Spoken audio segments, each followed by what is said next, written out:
No other scene that better encapsulates Thomas Hardy as a writer than the opening chapter of The Mayor of Casterbridge, where a man sells his wife and child. So it's Victorian England. We have this young man, Michael. He's a hay trusser, meaning he puts hay into bales, and he's walking the English countryside looking for work with his young wife, Susan, and their infant daughter, Elizabeth Jane. They come to this village, they see a fair is going on, and they decide they're going to look for some refreshment. So it says, our pedestrians looked around for a refreshment tent. Two, which stood nearest to them in the ochreous haze of expiring sunlight, seemed almost equally inviting. One announced good home-brewed beer, ale, and cider. The other tent was less new, and in front appeared the placard, good furmity sold here. Furmity is like porridge. Here is misspelled H-E-A-R, to give you an indication of this tent. The man mentally weighed the two inscriptions and inclined to the beer tent. No, the other one, said the woman. I always like furmity, and so does Elizabeth Jane. The man gave way to her representations, and they entered the furmity booth forthwith. A rather numerous company appeared within, seated at the long, narrow tables that ran down the tent on each side. At the upper end stood a stove containing a charcoal fire, over which hung a large three-legged crock. A haggish creature of about 50 presided. Sorry for that. She slowly stirred the contents of the pot. The dull scrape of her large spoon was audible throughout the tent, as she thus kept from burning the mixture of corn in the grain, flour, milk, raisins, currants, and whatnot that composed the antiquated slop in which she dealt. The young man and woman ordered a basin each of the mixture, steaming hot, and sat down to consume it at leisure. But there was more in that tent than met the cursory glance, and the man, with the instinct of a perverse character, scented it quickly. After a mincing attack on his bowl, he watched the hag's proceedings from the corner of his eye, and saw the game she played. He winked to her and passed up his basin in reply to her nod. She took a bottle from under the table, slyly measured out a quantity of its contents, and tipped the same into the man's furmity. The liquor poured was rum. The man as slyly sent back money in payment. He found the concoction, thus strongly laced, much more to his satisfaction than it had been in its natural state. His wife had observed the proceeding with much uneasiness, but he persuaded her to have hers laced also, and she agreed to a milder allowance after some misgiving. The man finished his basin and called for another, the rum being signaled for in yet stronger proportion. The child began to prattle impatiently, and the wife more than once said to her husband, Michael, how about our getting our lodging? You know we may have trouble in getting it if we don't go soon. But he turned a deaf ear to those bird-like chirpings. He talked loud to the company. The conversation took a high turn, as it often does on such occasions. The ruin of good men by bad wives, and the frustration of many a promising youth's high aims and hopes by an early imprudent marriage was the theme.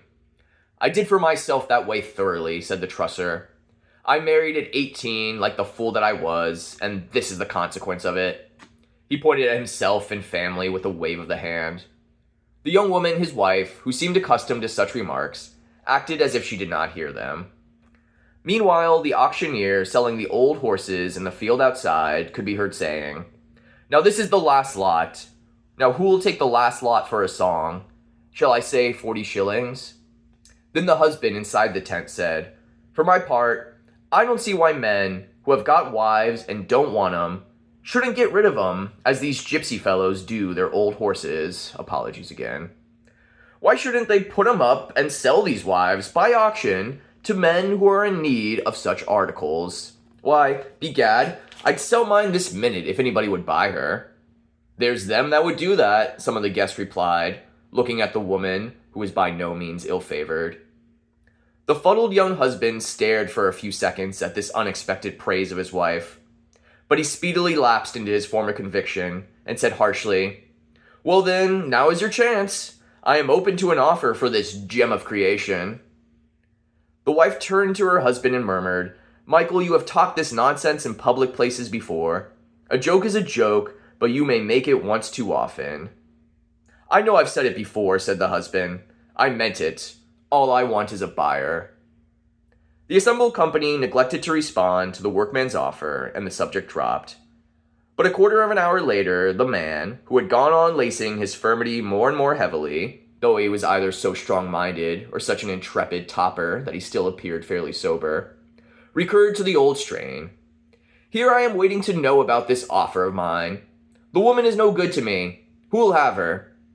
The company had by this time decidedly degenerated, and the renewed inquiry was received with a laugh of appreciation.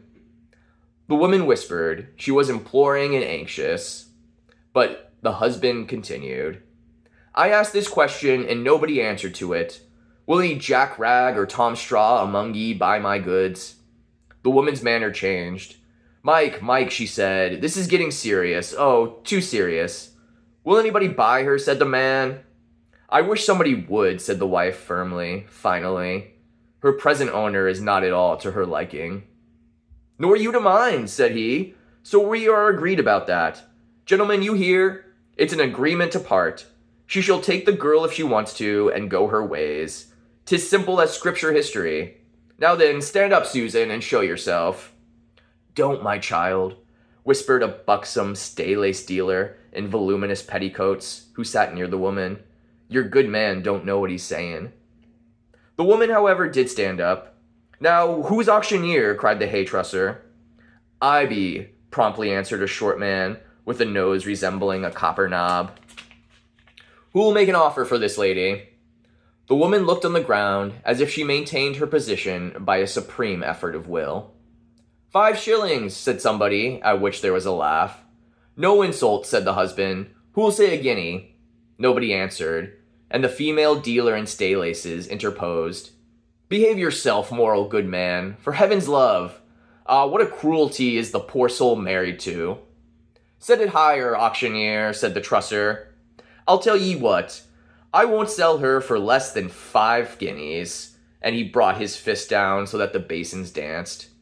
"I'll sell her for 5 guineas to any man that will pay me the money and treat her well, and he shall have her forever and never hear aught of me." "Susan, you agree?" She bowed her head with absolute indifference. 5 guineas, said the auctioneer, "or she'll be withdrawn. Do anybody give it?" "Yes," said a loud voice from the doorway. All eyes were turned.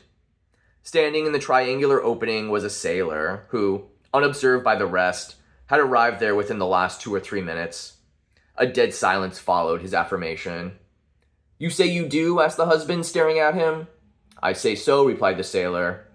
"Saying is one thing and paying is another. Where's the money?"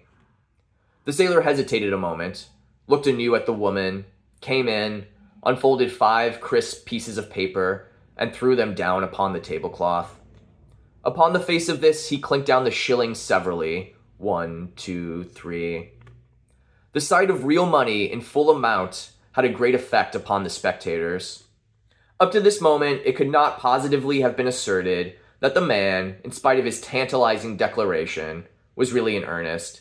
The spectators had indeed taken the proceedings throughout as a piece of mirthful irony carried to extremes.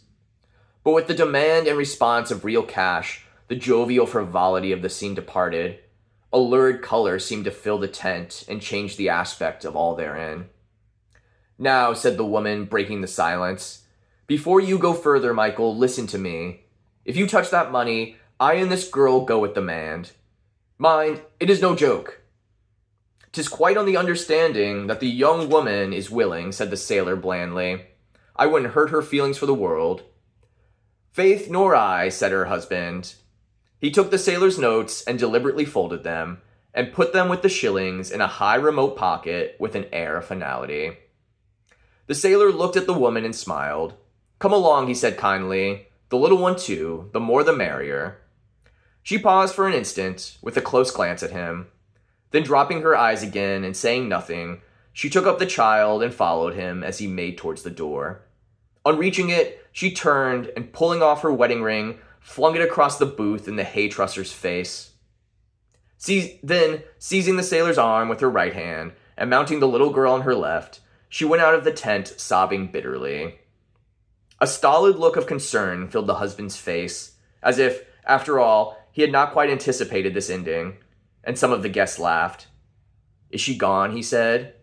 "Faith, aye. "She's gone clean enough," said some of the rustics near the door.